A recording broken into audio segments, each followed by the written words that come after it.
Salam sejahtera dalam kasih Yesus Kristus Tuhan kita. Shalom.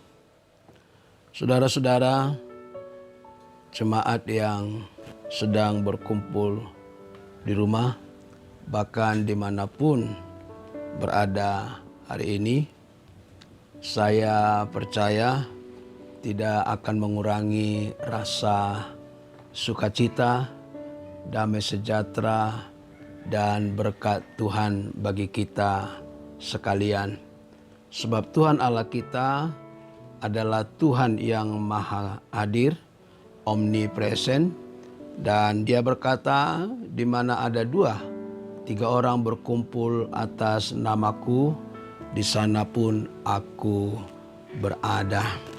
Karena itu Bapak Ibu Saudara yang dikasihi oleh Tuhan Yesus Kristus, hari ini kita kembali berkumpul untuk memperingati hari kematian Yesus Kristus di atas salib.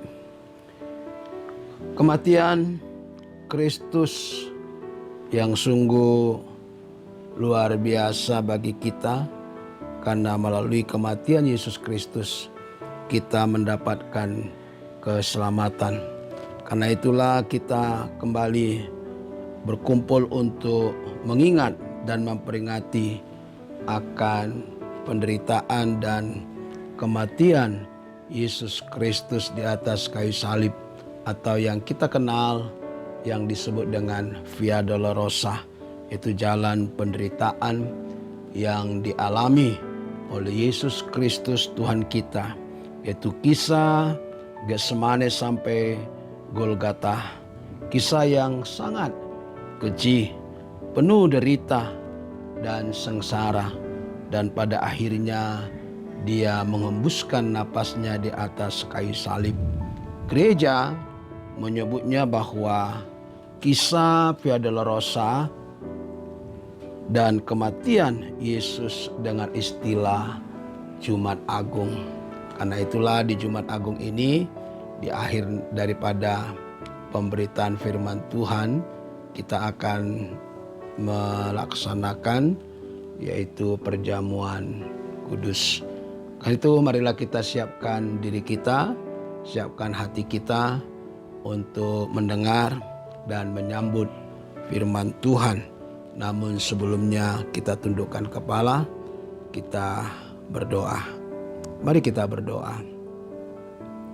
Bapa di dalam surga, terima kasih buat waktu dan kesempatan yang Kau masih berikan bagi kami di tengah situasi yang dimana membuat kami tidak bisa berkumpul bersama di dalam gereja, tapi kami semua berada di rumah masing-masing oleh karena situasi kehidupan dunia dan bangsa yang hari-hari ini sedang mengalami akan rasa ketakutan oleh karena virus corona yang sedang mewabah melanda dunia secara global.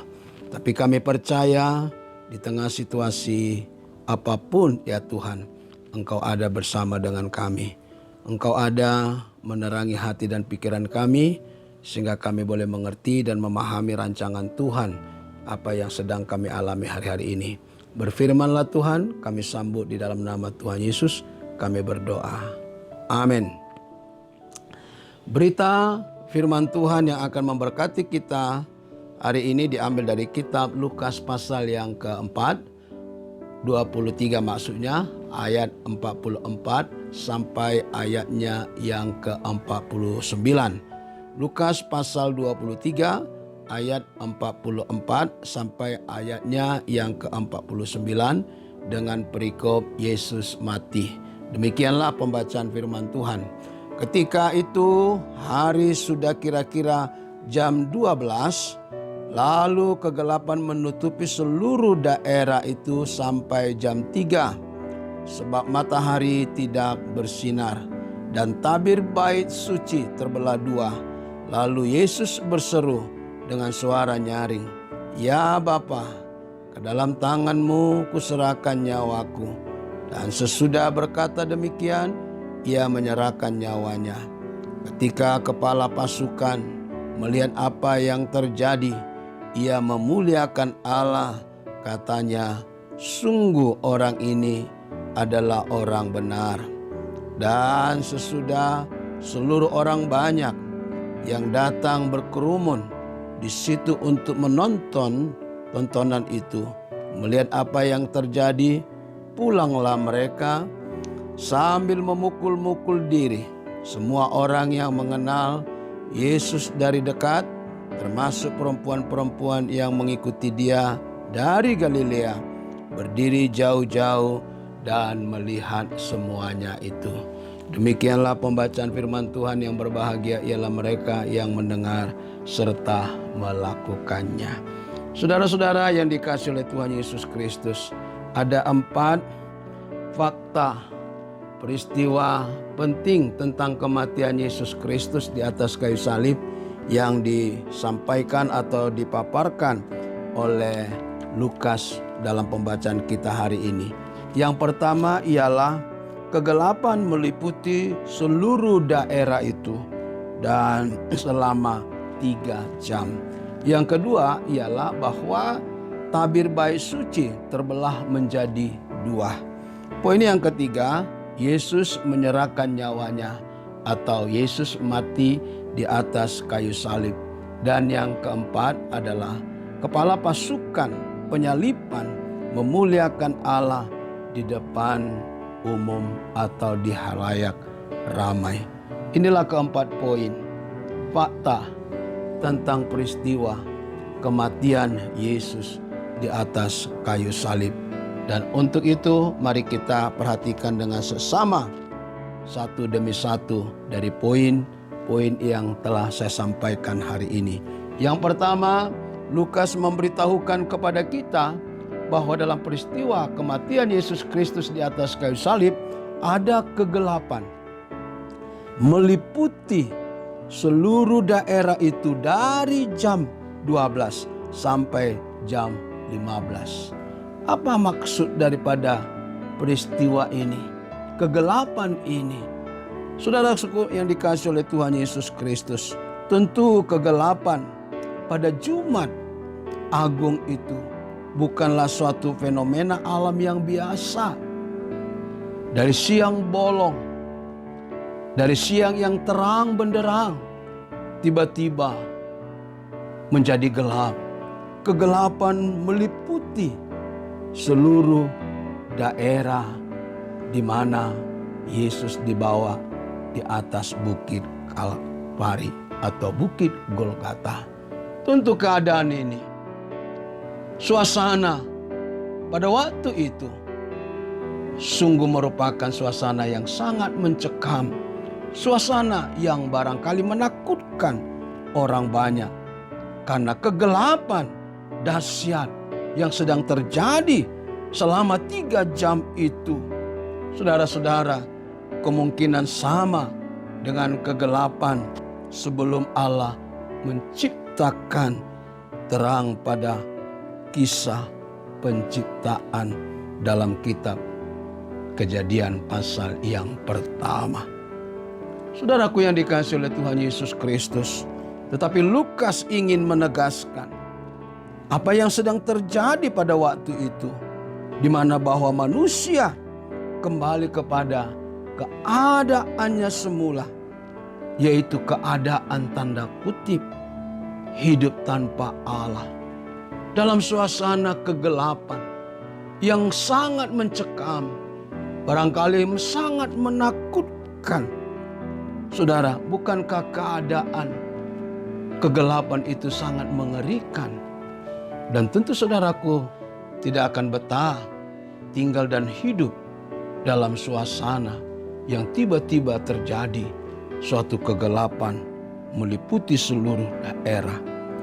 Memang saudaraku yang dikasihi Tuhan Yesus Kristus, 12 jam terakhir dari kisah hidup Yesus sudah lebih dahulu memperlihatkan bahwa manusia sudah menjadi gelap.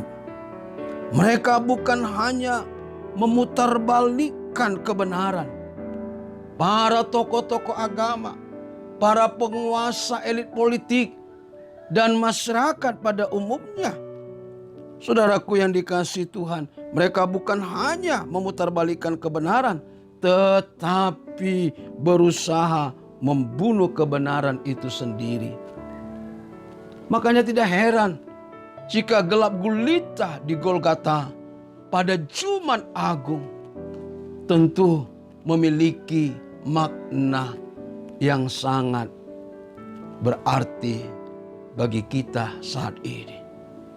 Lukas ingin menunjukkan peristiwa itu, bahwa dunia dan manusia telah melangkah jauh dalam hal kebenaran dan kasih. Manusia tidak hidup lagi di dalam kebenaran dan cinta kasih. Namun ia atau kegelapan hanya bisa berlangsung sekejap, bagaikan fata morgana.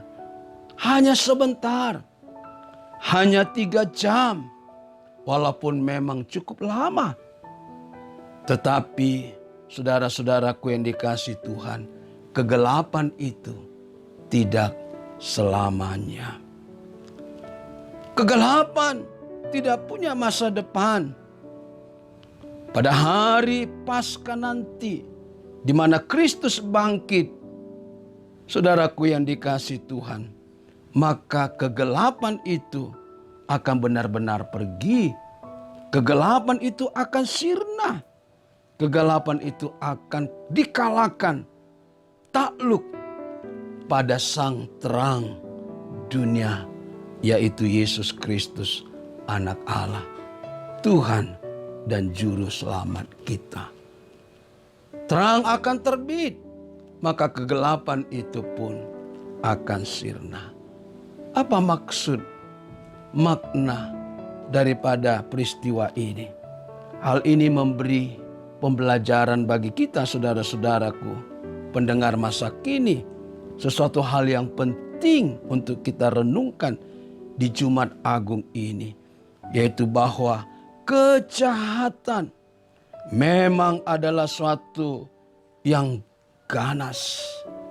Kejahatan memang ganas, tetapi ingatlah saudara, seganas-ganasnya pun kejahatan itu, ia tidak punya masa depan. Tapi nanti, saudara, waktu sang hakim agung itu datang, maka semua kejahatan akan tersingkap, akan terbuka. Tidak ada sesuatu yang tersembunyi. Walaupun sekarang ini saudara-saudara banyak orang menyembunyikan kejahatannya dan tidak menegakkan kebenaran dan keadilan dan cinta kasih dalam hidupnya sebagai orang percaya. Ia berusaha, tapi berapa lama bisa menyembunyikan kejahatanmu? Tetapi suatu saat akan terungkap, semuanya akan terbuka. Oleh karena itu, sebelum segala sesuatunya terjadi, saudaraku yang dikasihi Tuhan, mari lakukan sebuah perenungan untuk berpaling kepada Tuhan. Sebab tidak ada sesuatu yang tidak tersingkap suatu saat ketika Hakim Agung itu akan datang ke dunia.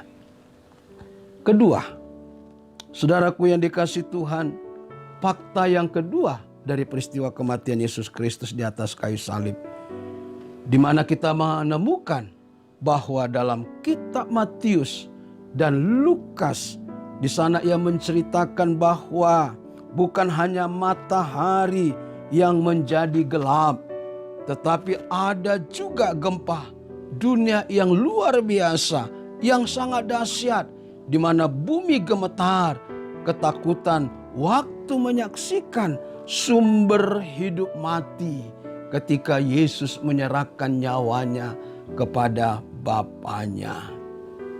Saudaraku yang dikasihi Tuhan, dan pada peristiwa itu, di sana kita melihat bahwa tabir bait suci terbelah menjadi dua.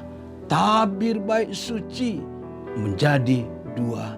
Saudara, seperti kita tahu bahwa bait suci adalah merupakan pusat ibadah dan pengajaran bagi orang Yahudi, di mana Allah yang dipandang hadir di dalam bait Allah yang sangat dibangga-banggakan. Tetapi pada peristiwa kematian Yesus Kristus, tabir itu terbelah dua. Apa artinya? Saudara-saudara, artinya yang pertama ialah apa yang memisahkan Tuhan dan manusia dikoyakkan Allah. Dikoyakkan oleh Tuhan. Jadi tidak ada lagi yang memisahkan hidup kita untuk menjumpai Allah. Di mana manusia yang berusaha mencari keselamatan dari bawah ke atas. Tetapi dengan peristiwa kematian Yesus di salib, keselamatan itu datang dari atas, dari anugerah Allah kepada manusia. Jadi keselamatan bukan karena usaha manusia, amal manusia, jasa manusia, kebaikan manusia, tetapi Allah yang sudah datang menjumpai kita manusia sehingga tidak ada lagi penghalang. Yang kedua, semua orang dari segala bangsa dapat mengalami berkat keselamatan dari Tuhan.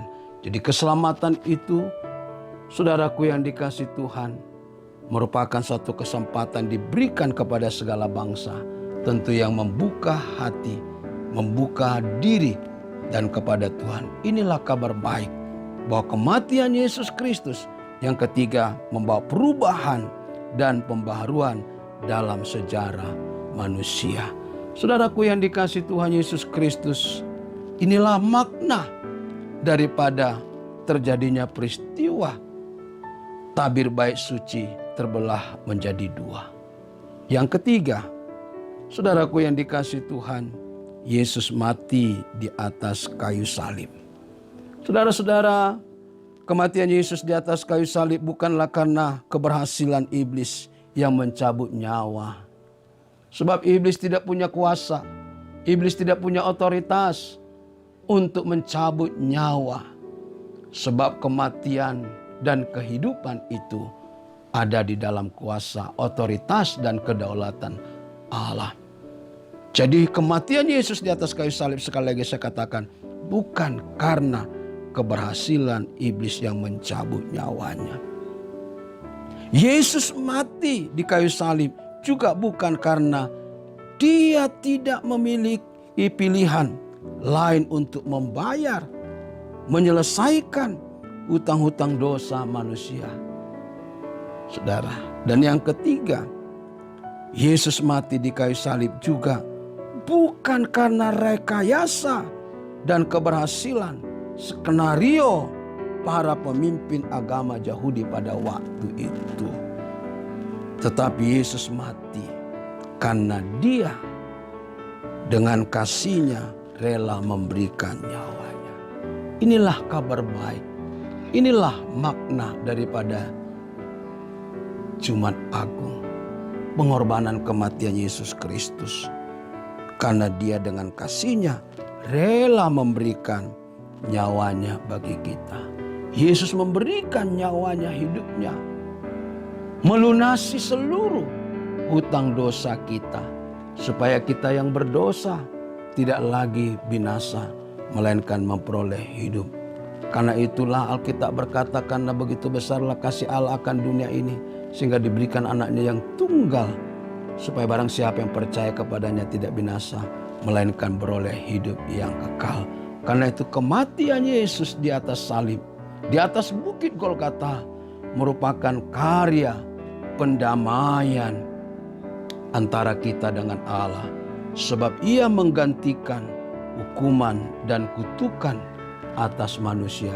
Seharusnya kitalah yang harus dihukum. Manusialah yang harus menerima hukuman karena dosa yang dilakukannya. Tetapi Allah menggantikan posisi itu melalui putranya yang tunggal, Yesus Kristus. Yang keempat, fakta yang keempat tentang peristiwa kematian Yesus Kristus, Di sana kita melihat seorang non-Yahudi, kepala pasukan penyalipan, yang mengalami sebuah perubahan, pertobatan.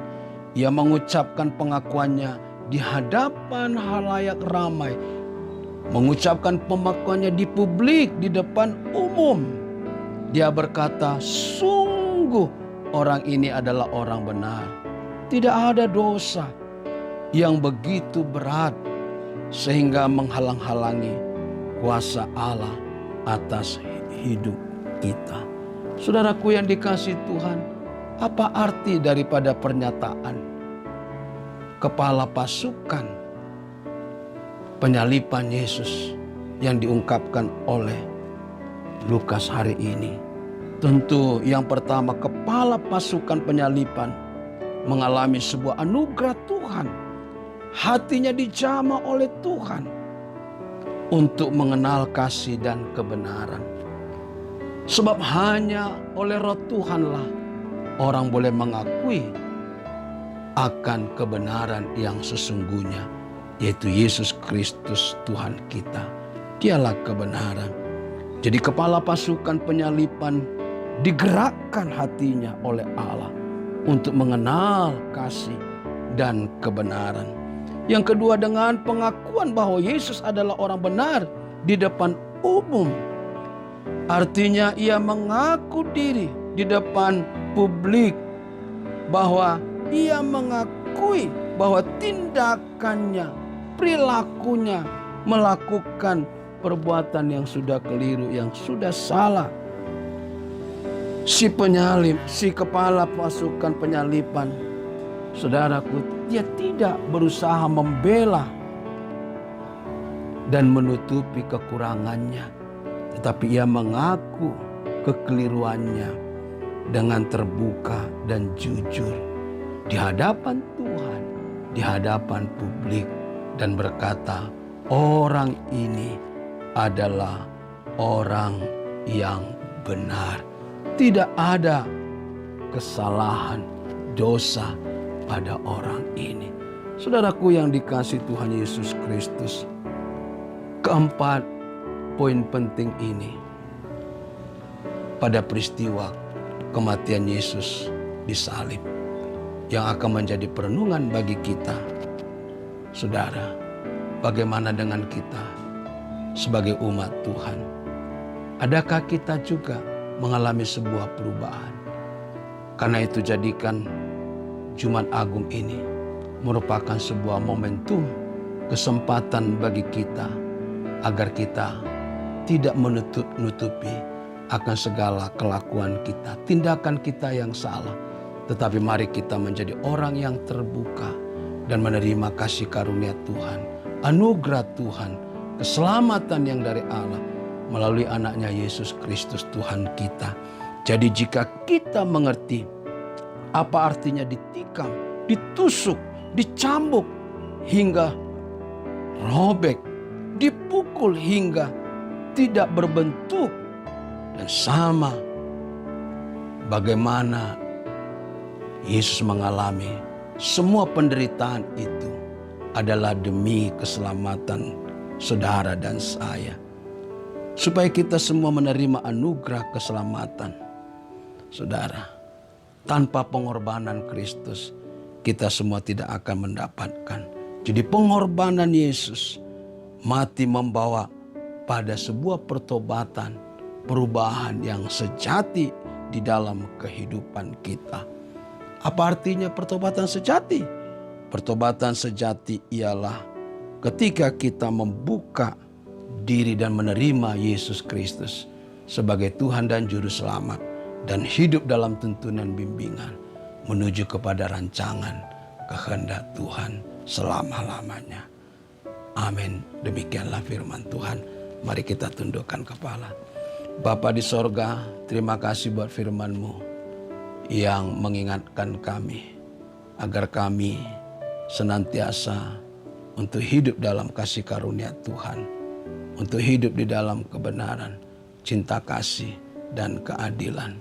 Karena itu tolonglah kami supaya kami mengalami pembaharuan demi pembaharuan seturut dengan kehendak Tuhan.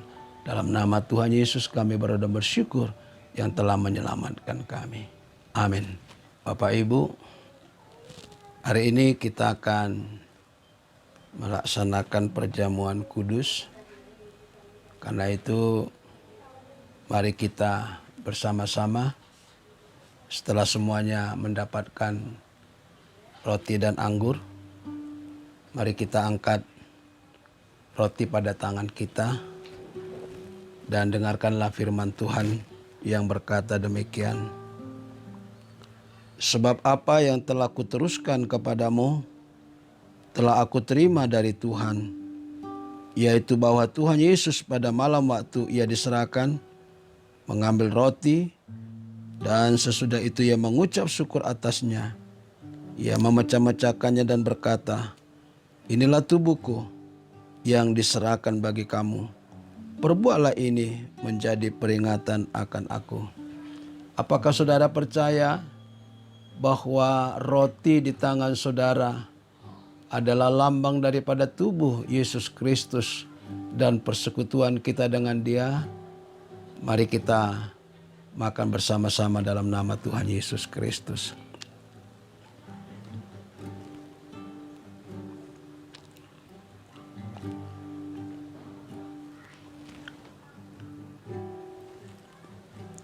Mari kita angkat cawan di atas kepala kita dan dengarkanlah firman Tuhan. Demikian juga ia mengambil cawan sesudah makan lalu berkata, cawan ini adalah perjanjian baru yang dimeteraikan oleh darahku. Perbuatlah ini setiap kali kamu meminumnya menjadi peringatan akan aku. Sebab setiap kali kamu makan roti ini dan minum cawan ini, kamu memberitakan kematian Tuhan sampai ia datang. Apakah saudara percaya bahwa cawan di tangan saudara adalah lambang daripada darah Yesus Kristus dan persekutuan kita dengan Dia? Mari kita minum dalam nama Tuhan Yesus Kristus. Mari kita bersyukur kepada Tuhan yang telah menyelamatkan kita. Haleluya.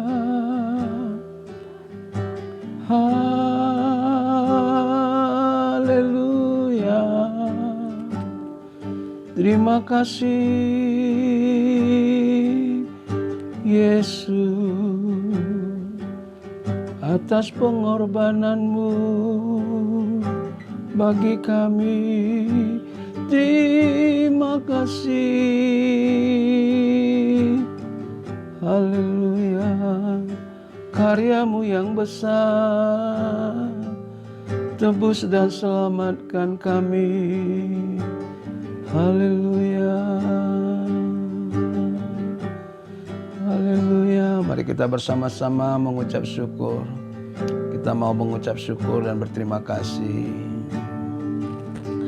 Terima kasih Yesusku, terima kasih Yesusku. Puji syukur hanya bagi Tuhanku. Terima kasih Yesusku, terima kasih Yesusku. Puji syukur hanya bagi Tuhanku. Puji syukur hanya bagi Tuhanku. Puji syukur hanya bagi Tuhanku. Terima kasih Bapa di surga. Dalam nama Yesus Kristus Tuhan kami berdoa dan bersyukur. Haleluya. Amin.